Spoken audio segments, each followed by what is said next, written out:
Hello, my name is Daniel Barsky. I'm here with Augury, presenting how Augury works to develop a world where people can always rely on the machines that matter to them, leveraging high-dimensional sensor data in the industrial IoT and using those sensor readings to convert them using machine learning and deep learning into insights for our customers. In my presentation, I'm going to talk a little bit about what the challenge was for us in terms of the data storage and representation, both in the streaming inference setting and in offline batch analytics, training machine learning and deep learning models. I'm going to talk a little bit about how we built a solution and how we powered it with Scylla, how it's really hitting all the marks for us. And finally, I'm going to briefly talk about the next generation architecture and what the future holds in terms of the data streaming pipelines and Scylla combined. Thank you very much. So I'm a senior data scientist at Augury. I've been with Augury for coming up on 5 years. I have a master's in machine learning. My background before that is in electrical engineering, signal processing, computer architectures. I'm passionate about building simple solutions using complex tools. I love the interplay of hardware and software solutions that incorporate both hardware and software, which is why Augury was such a natural fit for me. I'm going to talk a little bit about what is Augury, what we do, and how we do that. So here's the R&D team circa about a year ago. We've grown a little bit since then. The company was founded in 2011. We're based in Haifa, Israel, and in New York City, in Manhattan, around 100 people. So before I go into what we do and how we do, I want a quick show of hands. How many people here own a refrigerator or have one in your home? I'm guessing pretty much everybody, right? How many of you have had your refrigerator fail? Break down. So those that have your hands raised know how much of a hassle it can be, right? You have to call a technician, you have to wait for them to arrive. You might need to wait for parts, or you might need to wait for the job to be done. In the meantime, you can't really use your fridge, right? Everything in there you have to throw out. You no longer have an excuse for not cleaning it out like you was promised you would do for the last couple of years. You have to make friends with the neighbor that you hate so you can use their fridge for a couple of days. So basically, a critical machine, a machine that's critical to you breaking down is a massive issue, a massive hassle that we are trying to help everybody around us avoid. So Augury's vision is a world where people can always rely on the machines that matter to them. And we try to achieve that by giving our customers and everybody who uses the Augury platform actionable insights and informative insights about the health and condition of their machines and what they need to do to maintain them, to keep them running longer and smoother. So in the image behind me, what you can see is an Augury installation at a utility plant. I think it's a water treatment plant. So you see the Augury sensors mounted on the pumps. These are a row of pumps. Our sensors basically sample data continuously every hour, every few minutes, or based on an event. Upload that data to the cloud via the gateway that's mounted on the wall.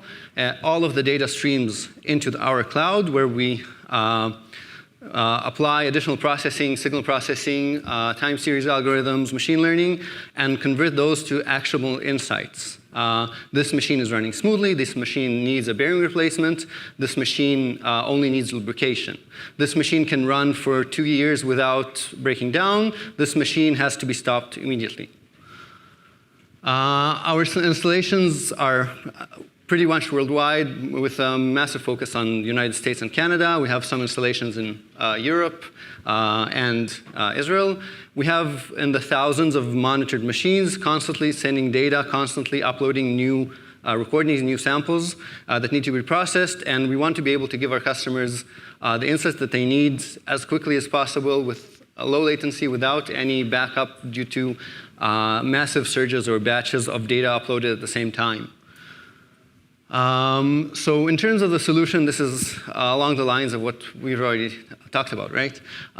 First of all, when we're onboarding a new client, we connect their machines. We mount our own sensors onto their machines, obviously choosing the right tool for the right job. Those sensors are then constantly uploading data, constantly taking recordings of the machine, uploading them to our cloud where most of our brains are, most of our processing is.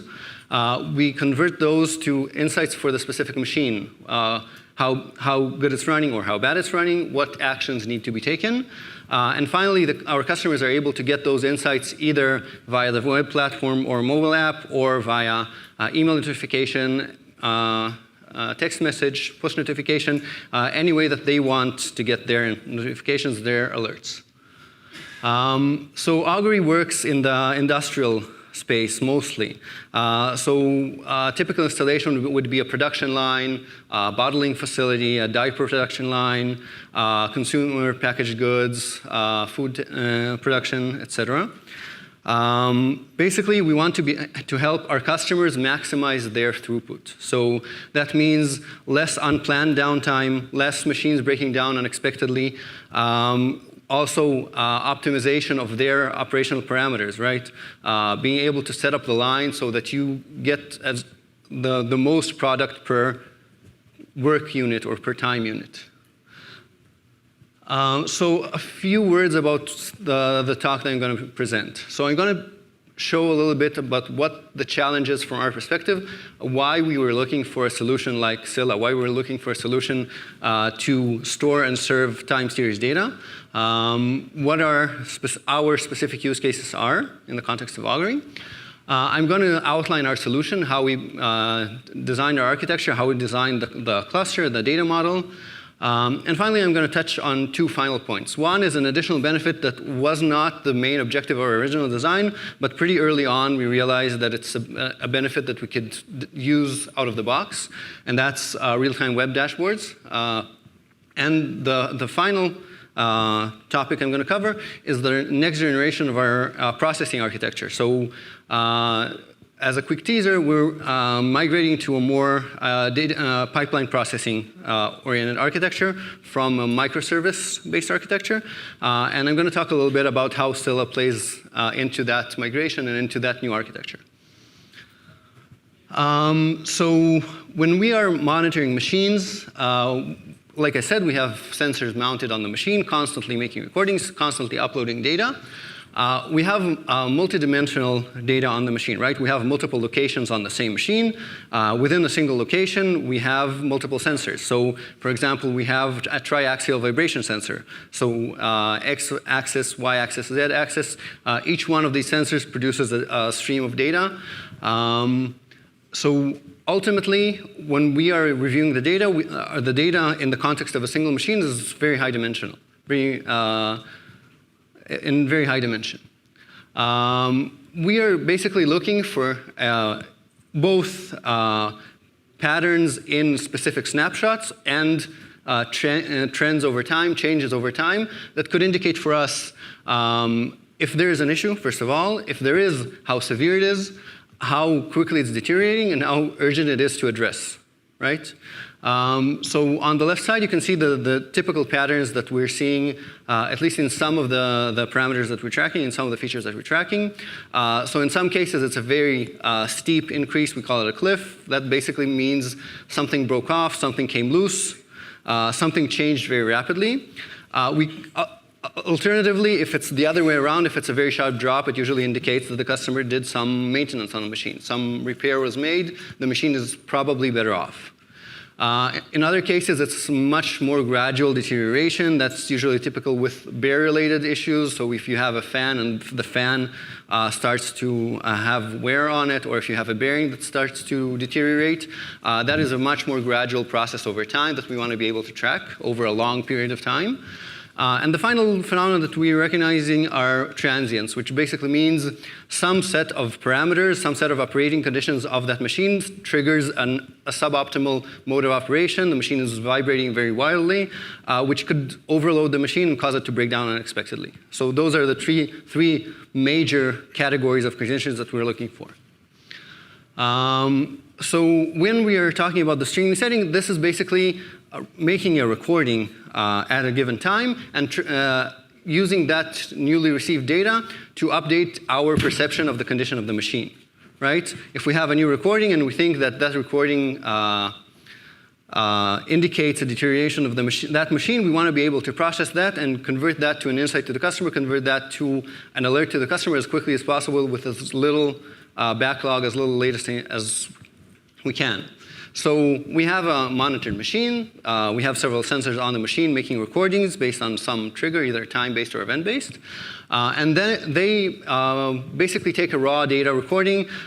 We can think of those as audio recordings, short audio recordings of the machine, multiple recordings for each sensor, with multiple sensors being on the machine.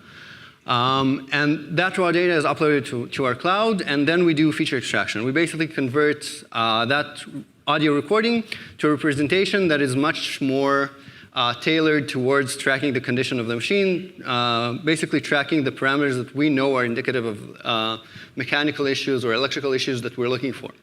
And that's happening in the cloud. We're basically taking all of these raw data audio recordings, converting them to a few rows, one or more rows in a table. Then we log those rows and index them by both which machine and where on the machine they are, and the timestamp the recording was made, so that when we are trying to understand what the condition of the machine is, we can take a historic view of the last days, weeks, months of that machine's data, and figure out if there's deterioration or an improvement, and if there is, what is the issue, how severe it is, and what we need to do to help our customer resolve that. We have another use case. Basically, what I showed until now is the streaming setting, which is how our customers get their insights. But behind the scenes, what's actually running is we're doing feature extraction, and in a lot of cases, we're running inference for machine learning models, right? So to be able to train those models, to be able to construct the data set, we also have a batch setting, right? Where we look at data from multiple machines at multiple segments in time, right? It's no longer just the most recent data on a single machine and is the context in for processing, but we have to look at multiple events on multiple machines, retrieve those from storage, convert them into a data set that we can later use to train our models. And then we can either do analytics if we want to try to characterize a new feature or a new set of features. We want to try to characterize a new class of machines or a new condition that we're trying to capture. Or if we have enough data and we have the ground truth, we can train a model, deploy that into production, and then we're basically going back to the streaming setting for the relevant machines. So we're looking for, this is late 2017, we were looking for a solution that would help us achieve both of these cases, both the streaming setting, being able to access data in the context of a machine and a window in time, and the batch setting, which would allow us to process the data in parallel fashion to basically automate our machine learning pipelines to make them quick and easy to deploy, make our existing models very quick and easy to retrain. So we basically divided our requirements for such resolution into three categories. So we saw the two settings, right? The streaming setting and the batch setting. So those two have complementary requirements. And we also had, at that point, we were a pretty early stage startup. If right now we're 100 plus people in the company. We were probably around 70 then, maybe 50. We didn't necessarily have the bandwidth to maintain a very complex piece of infrastructure, so we were looking for something that we could roll out and maintain internally in a pretty easy and scalable fashion. So in terms of the streaming flow requirements, we wanted to make sure that we're good on the read rate and the write rate, and also the latency. In terms of the read rate and write rate, we have a few thousand machines monitored, so that's maybe tens of thousands of rows written per hour, so we're not really stressing Scylla or even a lot of its competitors. We're not really in the stress zone. In terms of the read rate, it's probably 2 or 3 orders of magnitude larger, so we wanted to make sure that we're good there. And we wanted to make sure that we're not introducing latency to the processing that's beyond what we're willing to concede. Furthermore, we wanted to have a solution that we could extend easily, that we could add columns, right? If we were adding a new set of features that we're tracking for a specific type of fault, we wanted to make sure that we're able to add those seamlessly without having to do a massive migration of all of our data, that we wouldn't have stuff breaking because we changed the schema, basically. So in terms of streaming flow requirements, those were the main points. In terms of the batch requirements, we also wanted to make sure that we're able to ingest the data in a massively parallel fashion, right? So we wanted to make sure that we were able to access that either by Apache Spark. Right now, we're heavily invested into Apache Beam, which I'm going to cover a little bit later on. It's also a streaming parallel processing system. We wanted to be able to do data migration or even a partial data migration. So if we wanted to run migrations for a set of machines or even for a set of columns over all or some of the machines, we wanted to have a solution that would support that without having to rewrite the entire object, without having to recalculate everything all of the data that we have to process. And finally, we wanted to have safe access to production. So the features that we're extracting, they don't change very often, right? It's a pretty steady representation. And we didn't want to have to recalculate all of the features directly from raw data for every analytics job or for every machine learning model that we wanted to train. We wanted to be able to leverage the data that's being written in the streaming setting without risking either corruption of the production system or overloading of the production infrastructure. Finally, we wanted to have a solution that we, as a small-scale startup at that point, could manage ourselves easily, right? Something that was pretty easy to set up, either in a cloud environment in production, or even in a local environment on a developer's system, or in a test environment, cloud test environment. Something that would be easy to scale up if we saw that we are not hitting the marks on performance, and something that's easy to back up and maintain over time. So we consider a few alternatives. Cassandra was an obvious choice. Basically, there's a very large community there, and that was the first thing that came up when we searched for a columnar database. And the main takeaway that we got from evaluating Cassandra was that it's pretty difficult to deploy and maintain. There's a lot of knobs to tweak, and we didn't necessarily have the resources in the company to venture into that. We also evaluated a couple of other solutions. So Google Bigtable is one that we evaluated. We work with Google Cloud currently, and it's a good solution. It's hosted, it's very convenient, but we were very concerned about being vendor locked, which is why the Amazon solution would be equally risky for us, right? If you're a multinational company, then Google Cloud might not work as well for European customers or for customers in Asia and China, et cetera. So we wanted to be flexible in terms of our deployment options.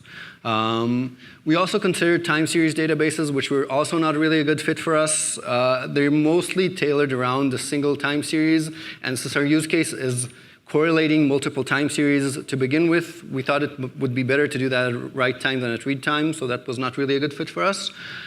Plus, they don't usually integrate as well with analytics platforms such as Spark, as well as Cassandra and Scylla and other environments. Finally, Scylla was the ultimate solution that we considered, which we ended up going with. So we were very excited about the fact that it replicates Cassandra's interface in a lot of cases, which means that even if everything went very badly, there's a very clear plan B there. But that was not really the case. We had a bit of a rough experience using RIAC. I'm not sure anybody here has encountered it as a key value database based on the Dynamo architecture. And that was backed by an early stage startup that was really promising early on and then closed and we didn't have any support. So luckily we started evaluating Scylla. We started working with the Scylla team and we got amazing support even as open source customers from Tomer and Glauber and everybody in the field engineering team. So our initial concerns were very much mitigated early on. And that is the solution we ended up going with, obviously. Otherwise, I wouldn't be here. So in terms of our solution design, a little bit about our data model, right? So I mentioned earlier that the context of a typical query is a single machine, right? It could be all of the data for a machine in a time range, or data from a specific point on the machine.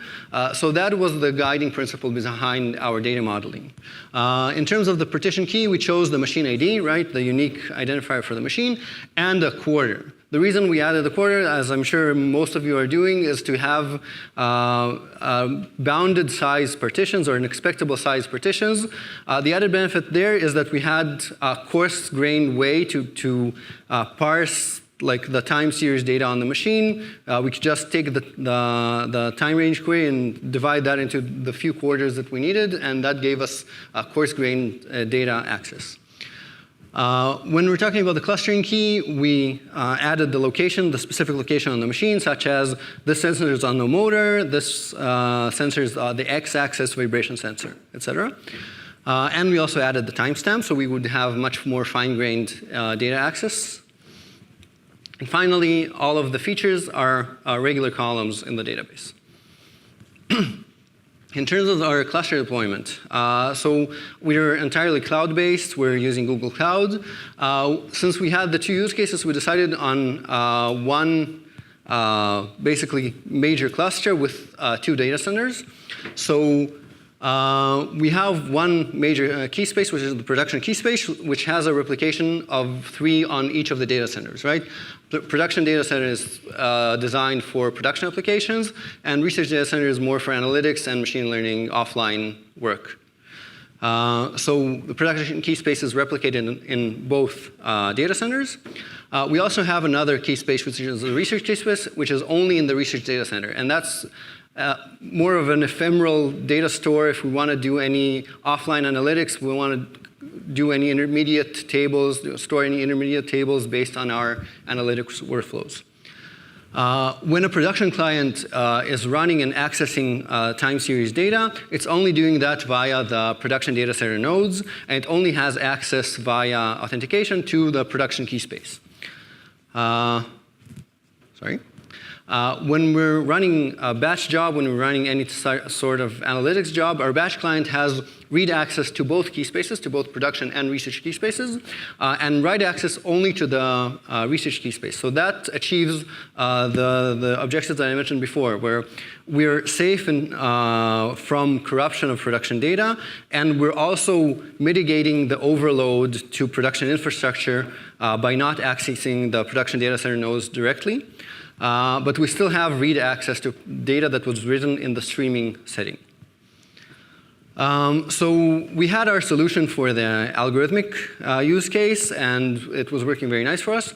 But we also had another need that was not part of the original design, but early on we realized we could benefit from Scylla as is from it. Basically, we wanted to be able to give our customers introspection into the data, right? If we give an alert, we wanted the customers to be able to go into the dashboard and see on the trend graph where the fault occurred, where the deterioration occurred, right? If we have an explainable model, we wanted to be able to show that on the data for the customer to actually act on our recommendation, right? If you tell the customer your machine is going to break down, some will probably fix it, some will take their time and wait. If you show it on the data, if you show the trend graph deteriorating, they're much more likely to take action, which is what we want as the stakeholders of the health of their machines. So using the same architecture, the same data model, we were able to integrate the web dashboards directly to the data that's written from the algorithm streams, from the algo streams. And we're getting really good performance there. So sub-second queries for pretty large batch reads. So if we're loading a year's worth or 2 years worth of data for a machine for multiple features, multiple locations on the machine, the latency added by the query is negligible compared to the actual graphics elements on the web page, which is where we want it to be in this case. Final point about our next generation architecture. So until recently, we've been mostly working in using microservice type architecture in the algorithms and machine learning as well. So that means we have one or more microservices running whatever algorithm we want to run, and they have an asynchronous interface between them. We realize that doesn't necessarily scale as well as the number of machines gets larger as the data rate becomes larger. And also, it's not necessarily an optimal use of our resource pool, right? So we're currently in the process of migration to a streaming pipelines-based architecture. We're using Apache Beam, if anybody's using it. We're on Google Cloud, so Google Dataflow is the tool for the job for us. And basically, the principle there is to decouple the logic from the resource allocation, right? So we have, for example, the ingest pipeline, which basically receives all of the samples from all of the devices in the field, does some enrichment, adds like metadata from the machine, from the customer, groups recordings from the machine, from the same machine at the same time together, and sends it onwards to additional processing. Next up, we have the feature extraction, which basically takes all of these raw data recordings and converts them to relevant features. And then we have anomaly detection, fault detection, all of our machine learning pipelines. And ultimately, those make some API call to generate an alert to the customer when something is detected. So a key element of this architecture is that in between distinct pipelines, you need to have some serialization layer, some protocol that one pipeline would write into and another would ingest. And for us, Scylla was a very good fit for that. Basically, it served as a buffer between the feature extraction, which writes the features, and the elements downstream, which consume them, and helped us decouple and divide the work, divide and conquer, develop that in parallel. We didn't have to do any changes to the data modeling or infrastructure. So quick summary. When we're talking about IoT and when we're talking about machine learning, those two worlds often have requirements that are not necessarily overlapping. And defining the problem correctly, defining the queries, defining the data model correctly really helped us find the solution for us. And that solution for us is Scylla, and it's going strong for Augury.